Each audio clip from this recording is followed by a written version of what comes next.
What's going on, NBA fanatics? This is your friendly neighborhood Memphis Grizzly homer, Memphis X, and I talk hoops. 2 days before the NBA draft, and I'm finally dropping the big board. Top 60 players ranked. But first, every hero needs their theme music.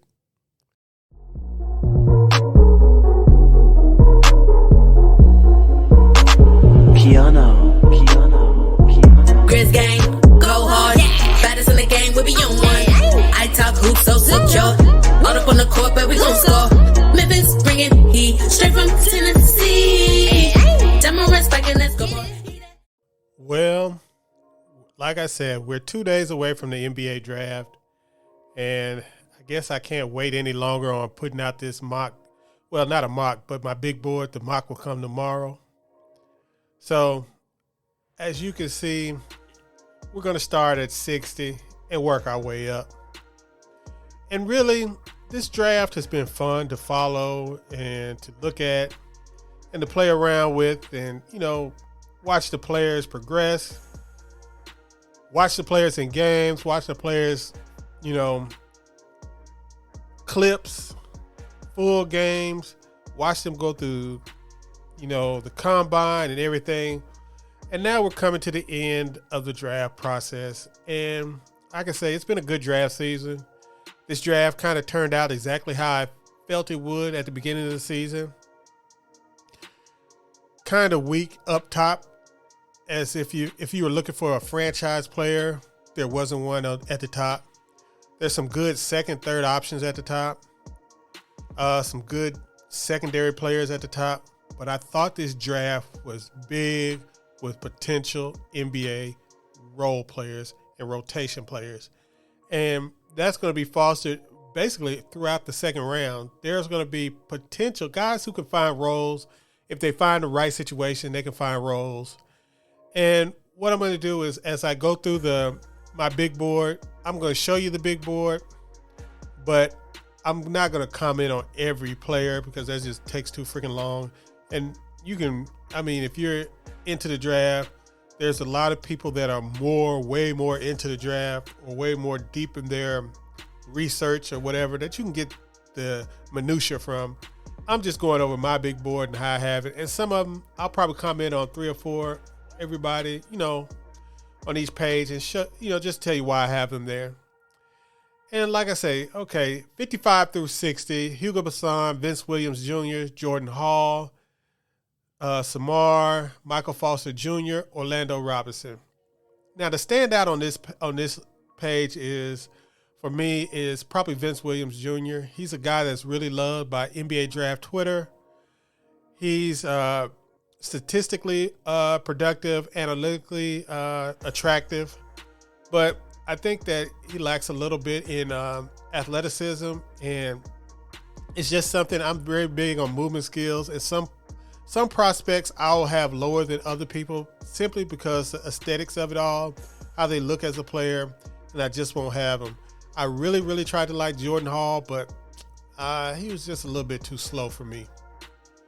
Then you have, at 54, Alondes Williams, who I really like, David Roddy, who I really like, G. Montero, who I really like, Trayvon Williams, who I really like, Musa Diabate, which I have hope for, and Ismail Kamagati. Now, this is what I mean about the depth of the second round. All of these guys could potentially be back end of the first round, top of the second round, easily. All of them. Beauty's in the eye of the beholder, and I really like these guys a lot, some of them. But there's a limit on how many guys you can like and how many guys you can put up. And in the second round, I really like guys that have the athletic profile. A guy that has an athletic profile that I can, and the tools that I can work with in the G League. Now, John Montero, I really like him. I think he might have, he might be a guy that has some NBA GMs that like him in the first round, back in the first round, or at least the top of the second round. David Roddy, I think he has a chance to be a real good 6-man or bench scorer in the league. It's just that if you just got to work around his defense. And Delontis Williams, of course, he makes some of the best passes in that's coming into this draft, but he's a little reckless. And Musa Diabate, I think he has a chance to be a switch big. But these guys are going to need time. 48 through 43, we had J.D. Davison, Ron Harper Jr., Caleb Houston, Jabari Walker, Christian Coloco, Josh Minot. Now, if you remember, I had Josh Minot as one of those guys that I wanted. I like him. And it's just what's strange about this draft. I like these guys as potential role players in the NBA, but some of these guys have fatal flaws. Some of these guys are going to need a lot of work. Some of these guys are going to spend 2 or 3 years in the G League. Guys like J.D. Davison probably should have went back to school. Caleb Houston probably should have went back to school. Jabari Walker probably should go a little bit higher. Christian Coloco, it's just something about his balance that I just don't like. And Josh Minot has all the tools, physical tools. He's just going to need to put it together as far as on the court and being productive. This is Memphis X with iTalkHoops. While you're here, subscribe to my channel and hit that bell for notifications so you will be alerted to all the new videos I have coming up during this NBA offseason. We have a goal on this channel to get to 1,000 subscribers before the new season starts, and I'm going to need your help to get there. Thank you. So now we're going to get to the money part of the second round. We're guys that usually earn, two-way contracts or some, guaranteed money in this part of the second round. 42 through 37 have Diop, Christian Braun, who I wanted to like a little bit more, but I just didn't do it for me. Blake Wesley, another guy that I really wanted to like. He'll probably go in the first round. Jalen Williams, a guy who I really do like, but I think he's just limited athletically, and his offense is going to hold him back. Julian Champagny, I really like him. I think he's going to be a guy that sticks in the NBA for 10 or so years. And Dominic Barlow, he's a guy that I put here mainly because of his tools, his size, he has some rudimentary skills, and at his size, he's worth taking a chance on at 37. 36, Kennedy Chandler, probably should go higher, but I just, after watching the playoffs, I just have no interest in a 6-foot point guard, either as a starter or a backup. Ryan Rollins, and this is the comparison. I have Ryan Rollins higher because he has the physical size, and Kennedy Chandler might be a slightly more talented and younger player, but Ryan Rollins has the size, the physical tools, the 6'10" wingspan, pretty good. Patrick Baldwin Jr., this is basically a bet on his pedigree. Keon Ellis, I like his game. I like him a lot. He's probably higher here than most people. Walker Kessler probably should be higher because I really like him. I would probably take him in a little higher in a mock draft. He'll probably be higher in my mock draft, but on my big board, this is where I have him because I have an emphasis on my big board. It's really Grizzly-centric. So that's probably why the discrepancy with a lot of players, because I'm going to emphasize size on the wing and shooting and things like that. 31, Jake LaRavia, Trevor Keels, Max Christie, Ty Washington. He's another guy that I really tried to like more as much as everybody else, but he just really didn't do it for me. I probably should have him and Kennedy Chandler switched because I like Kennedy Chandler more than him, basically. E.J. Liddell, Wendell Moore, Marjon Beauchamp. Marjon Beauchamp is one of my favorite players in this draft. I think he's going to be underdrafted no matter where he goes. He might even go in the second round, but I just really like his game, his athleticism, his hustle, his want to, and his background and story. Love it all. So this is the guys that back in the first round you see, and the part of the second round, these are the guys that probably get, guaranteed money, 2 years guaranteed money. So they'll get 18 to 24 months to make it, to show that they have some place in the NBA. And these are guys that I really like. And as you can see in this draft, basically in this draft, beauty is in the eye of the beholder. Some of these guys I really do like. Some of these guys I know people have them in the first round. Some of these guys I like Blake Wesley. Some people have them top 20. Walker Kessler, some people have him top 20. EJ Liddell, some people have him top 20. Marjon Beauchamp, probably some people have him top 20. And other people, they probably have lower, like Trevor Keels. Trevor Keels, I am betting on his pedigree also. He was an elite shooter in high school, and I feel that he probably was held back in the Duke system, and I think he's going to look a lot better as he gets in better shape and he's allowed to play and is shooting in space. So I'm betting on him being a lot better once he gets in an NBA setting. All right, now we're getting down to business right here. We're going to get in through 24 through 8 prospect. At 24, we got Ochai Agbaji. 23, Kendall Brown. Malik Branham. 21, Bryce McGowens. 20, Jalen Williams. And 19, Gabriel Procida. Now, my standout here on this one is Gabriel Procida. He's a guy that I really, really like in his draft. And I think since some NBA team is going to sneak up and grab him in the first round and bring him over, or either stash him, it depends. We got a lot of people with 3 or more picks, like the Spurs. The Spurs might pick him like 25 and stash him, something like that. But this guy is an elite athlete with real functional three-point shooting. And there's a lot of guys in this draft that are theoretical three-point shooters, but they never really hit shots at a high level in real games. So he's a guy that I really like. Malachi Branham, I like him, but I don't like his defense. And Kendall Brown, he's a guy that's fallen in the second round or some. I'm going to bet on his tools. Now, the one thing that I do not like about him that I can understand why people have him drop it is he is one of the best run jump athletes, one of the most effortless jumpers I've seen in a while. But he doesn't really use that on defense. It's not really functional athleticism except for ducking. He's not a big rebounder. He's not a big shot blocker. And so, that gives me some pause. But I'm going to figure out that somebody can do something with the way he plays kind of smartly. And if they can get some of that scaredness out of him about his ability to shoot. 18 through 13, I got Nikola Jovic, Jaden Hardy, Mark Williams, Dalen Terry, Johnny Davis, Benedict Mathurin.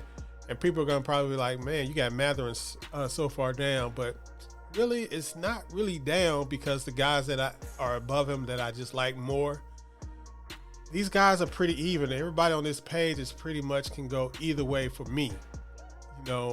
I would probably take Jaden Hardy higher for the guys on this page. But, I mean, I like them all. So, like I said, this is a good draft for role players. I don't see none of these guys as stars. Some of these guys have more star potential, like Jovic and Hardy, and Mark Williams has a chance to be a defensive star. But, out of this branch, it is what it is. These guys have potential to be good starters or rotation players. 12 through 8, Tari Eason, Jeremy Sochan, Keegan Murray, Ousmane Dieng, Dyson Daniels. This is the long, toolsy section of my draft board. All these guys are long, toolsy, play defense, got some questions about their offense except Keegan Murray, who's more, I have questions about his offense because of his age. So these guys are long and toolsy, and I imagine that one, maybe two of these guys are going to break out and be underdrafted even at this range, and one or two of these guys are going to fall in the draft a lot farther than they should, a lot farther out of this range, probably to the back of the first round. So it is what it is. But, I like all these guys. These are the guys that NBA teams are searching for. 6'7", 6'8" guys, 6'9", toolsy, can defend. All these guys have a history of defense. They all play defense. So the only problem is how much are their shots going to come along. All of them have questionable shots. Keegan Murray is probably the one that has the least questions about shot-wise, but of course he's also the oldest one. It all depends. Murray was a late bloomer, So we'll see exactly how it goes. He's probably somebody that I have a lot lower than other people. I just find him, like I said, aesthetics is a real big for me, and he seems a little stiff and robotic to me. If you guys ever want to read a book, this is a book I read when I was a little boy. The Moves Make the Man.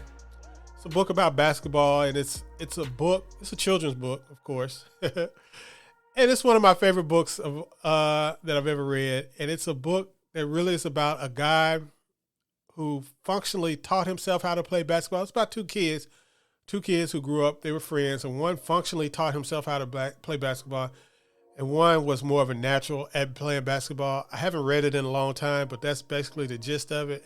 And it really, really is an emphasis that I have on aesthetics of playing versus the robotic players. And to me, the guys that are more fluid in their movement end up having the higher ceiling. And that's probably why I have Ousmane Dieng over Keegan Murray. And it's pretty much due to fluidity of movement, especially when they're doing on-the-ball moves and things like that. Now we're getting to the nitty-gritty, the top 7. When I'm going to do these individually, we're going to talk a little bit more about these guys. Not much more, but a little bit more. At number 7, we have A.J. Griffin. Now, I'm not going to lie. I would have A.J. Griffin probably 2 or 3 in my big board if it wasn't for the injury concerns. If I had an inkling that he could be himself again, how he was in high school. And the only reason I dropped him down, and I had him up at 3 for a long time. The only reason I dropped him down is because he had when they did the pre-draft interviews for the prospects, he said that he's still not back to where he was. And so I put a little caution to my big boy, and I dropped him down to 7, which is probably higher than most people got. But I do really respect his tools, his size, his length, and his ability to shoot the ball. And I think he will be a decent defender in the NBA. I think they'll be able to get him once he gets in pristine shape. He's not in, you can tell he played last year a little heavy. So once he gets in condition, I think he will be better off. And I think his shot will translate immediately. And I think even at worst case, he is still, people got to remember, even still, he is about the size of P.J. Tucker. With the length and the wingspan, he is the size of P.J. Tucker. At worst, he can be a small ball 4 that can spread the floor. He's got a really, really high floor as a prospect, and that's why I like him. All right, now we move on to the 6th best prospect, and that is Jabari Smith Jr. And I know it's kind of wild that I have my number 6 guy on my big board is probably going to go number 1. But you have to remember, this is basically a tier of 1.5, one tier. These 7 guys that I have at the top are basically one tier of guys. And it's about 4 or 5, maybe 6 guys I wouldn't mind going number 1 in this tier. A couple guys that I probably would never take number 1. And one of them was being A.J. Griffin. But the other guys that I probably feel pretty comfortable taking number 1 in this draft. But the things I like, I love the positives. He's a good space defender, and he can shoot the cover off the ball. Those are the things to love about Jabari. But there are some things I have a problem with. I hate to have to keep mentioning this. The aesthetics of it all. He is a bit stiff in his movements. He's not a good rebounder. He's not a good rim protector. And he's not the most physical person. And I just wonder what's going to happen to him if his shot ever leaves him, even for a little bit. What's going to happen to his game? What does he do on the court if his shot leaves him at all? And that's the kind of concern I have, that, you can't bank on somebody just being an elite shooter all the time. But I just wonder what's he going to do. I know he's going to defend, but I'm talking about what's he going to do is going to return this draft value if his shot is not elite. Okay, at number 5, I have Paolo Banchero, Duke University. I know a lot of people have him number 1 on their boards. I have him number 5, and the reason is it's basically I'm a little suspect of bigs that are not rim protectors, no matter how good their offense is, because basically to be a functional big in the playoffs, you have to be a rim protector or your offense has to be so elite that it makes the coach have to play you. And I don't think that Paolo Banchero is going to be one of those guys. I think he's basically a power forward, and that's going to force teams are going to need rim protection beside him.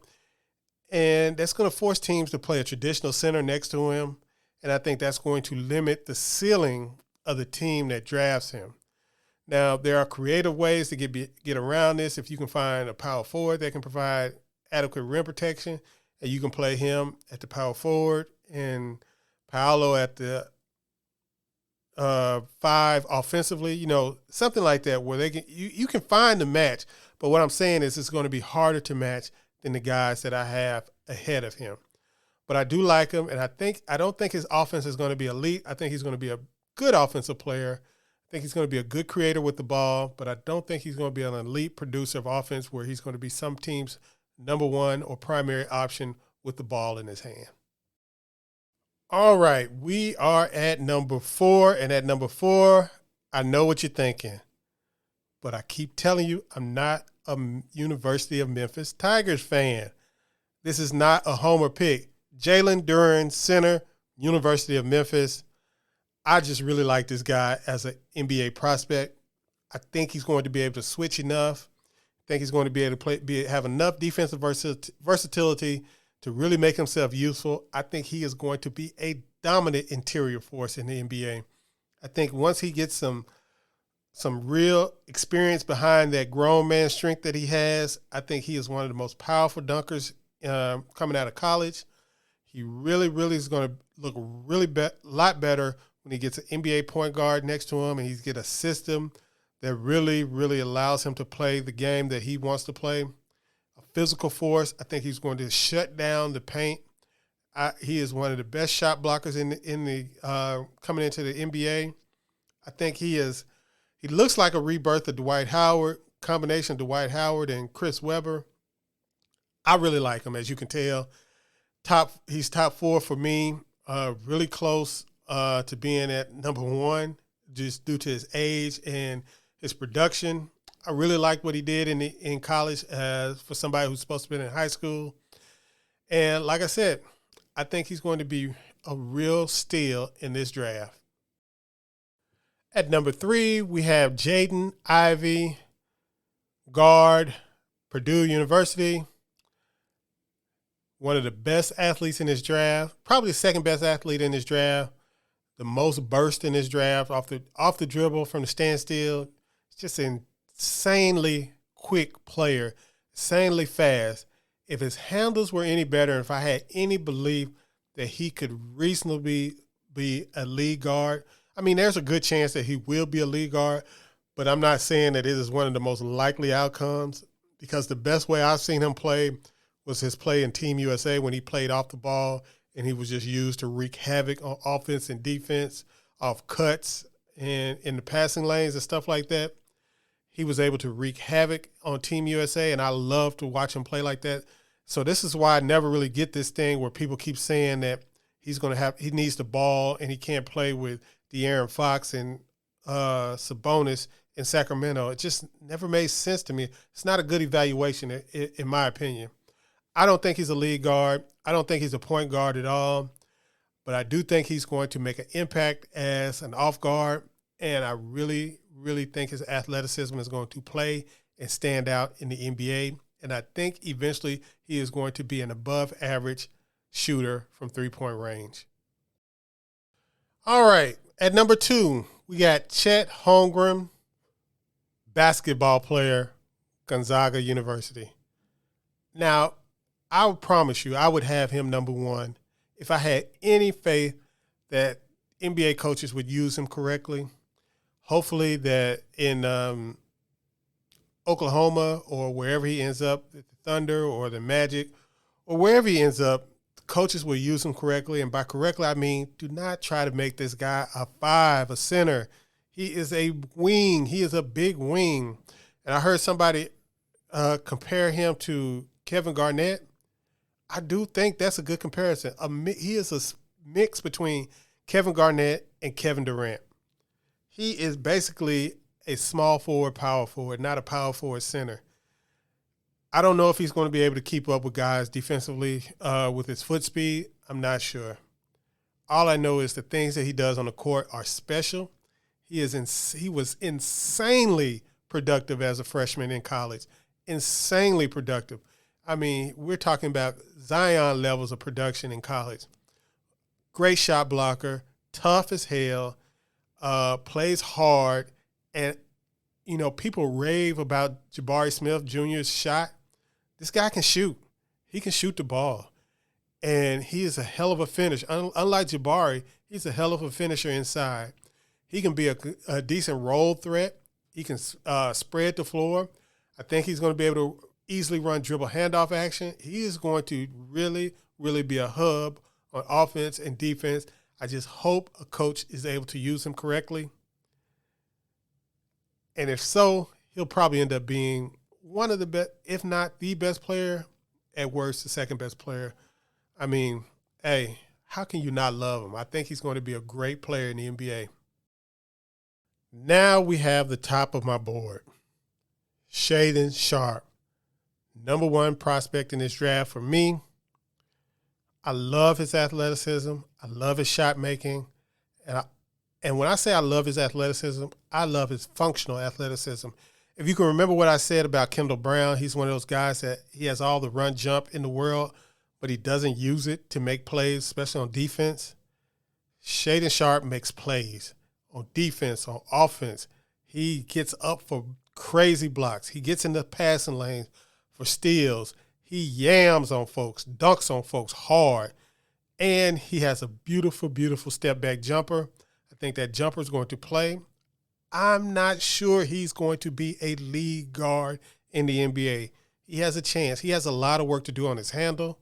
He has a lot of work to do defensively.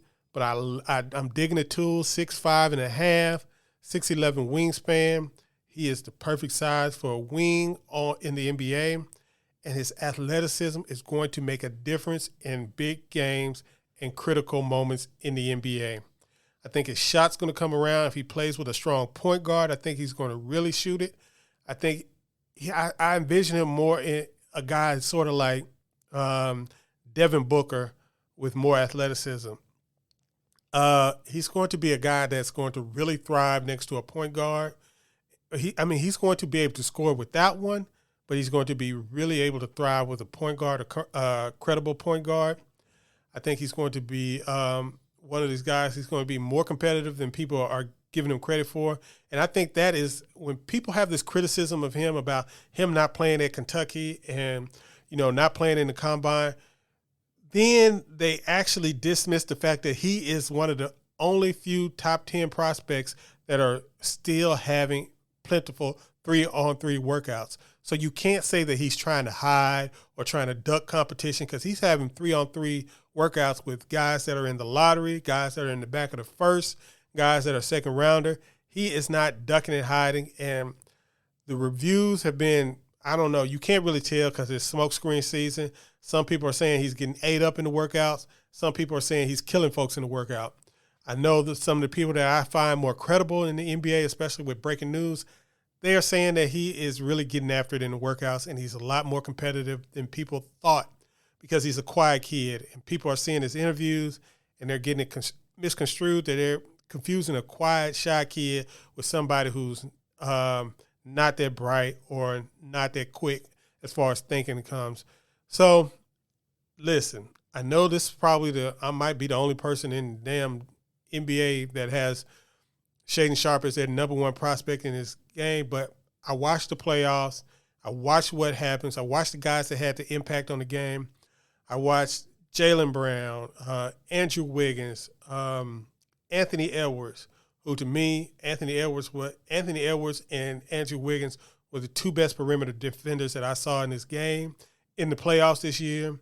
And that's because they had the athleticism, the physical size, and the length to really give ball handlers problems. Ball handlers of different sizes, point guards, up to guys that were power forward size, they were giving them problems, and that's because of the way that their athleticism, size, and strength played. And I think he's going to have that, and I think he's going to also have the offensive ability to match it. And that's why I have him, Shaedon Sharpe, as my number one prospect in the 2022 NBA draft.